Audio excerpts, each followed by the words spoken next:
ശ്രീ ഗുരുഭ്യോ നമ. അമ്മ മക്കൾക്ക് കഠിന പരിശീലനം കൊടുത്തിരുന്ന ആദ്യ നാളുകൾ. അതിരാവിലെ ഉണരണം എന്നമ്മ ഷഠിച്ചപ്പോൾ മക്കൾ ഓരോരുത്തരും ഓരോ ടൈം പീസുകൾ സംഘടിപ്പിച്ചു.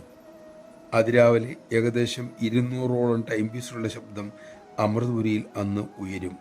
ഒരു ദിവസം അമ്മ പറഞ്ഞു, ടൈം പീസ് ശബ്ദം കേട്ട് എഴുന്നേൽക്കുന്നത് മക്കൾക്കിപ്പം ഒരു ശീലമായി. അതായത് നിങ്ങളൊക്കെ ടൈം പീസിന് അടിമയായി എന്നർത്ഥം. എല്ലാവരും ടൈം പീസ് എടുത്തുകൊണ്ട് വരൂ. മക്കൾ അനുസരിച്ചു. അമ്മ പറഞ്ഞു, ഇതെല്ലാം കൂടി വിറ്റാൽ ഒരു സാധു രോഗിക്ക് ചികിത്സയ്ക്കുള്ള പണം കിട്ടും. അതൊരു വലിയ സഹായമാവും.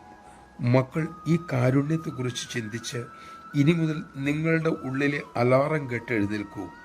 ആ ജാഗ്രതയാണ് അമ്മയ്ക്ക് സന്തോഷം പകരുന്നത്. മക്കളെ, യന്ത്രങ്ങളെ ആവശ്യത്തിൽ കൂടുതൽ ഉപയോഗിക്കുന്നത് മൂലം ഈശ്വരൻ മനുഷ്യന് നൽകിയ കഴിവുകൾ കുറഞ്ഞുകൊണ്ടിരിക്കുകയാണ്, ഇല്ലാതാകുകയാണ്.